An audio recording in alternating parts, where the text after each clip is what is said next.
Hey feds, I got this email. Thank you, Jesse, by the way, for replying and sending this in because it's really interesting. So Jesse says, something worth mentioning regarding cashing out annual leave.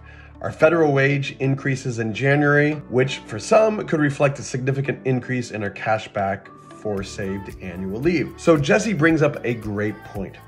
If you get the annual increase, then when you cash out your annual leave, it'll be worth more, right? The answer there is actually, it depends. This just goes to show how complicated all of this stuff is. If we take our average federal employee who makes $87,000, which by the way is something that OPM has said is that the average federal employee makes $87,000, and we roll over 240 hours of annual leave from last year and build up 208 this year, not go on vacation for 2 years, we've got 448 hours that you can cash out on December 31st. And if you do that with an $87,000 annual salary, you would get $18,700 in cash minus taxes.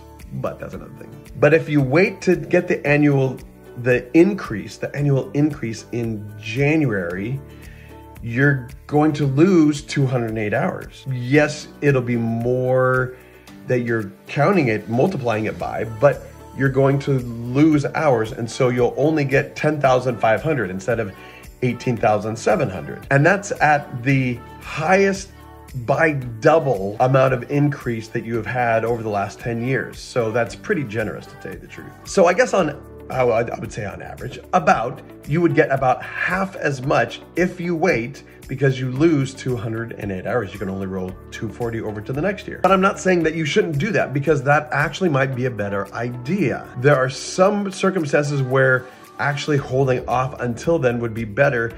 Maybe not cash-wise, maybe you're using your annual leave and getting annual leave while you're using your annual leave, and you're using your sick leave. And so you're getting paid full price during all that time and building annual leave and sick leave during that time. And financially, in the end, that works out better for you. Or maybe you have an FSA and you want to use the FSA at the beginning of the year and get all that money and then switch to a new plan when you retire. There are many, many different ways of doing it. Jesse, you bring up one way and one thing to think about. Absolutely. There are so many more things, and it's just so stupid complicated sometimes.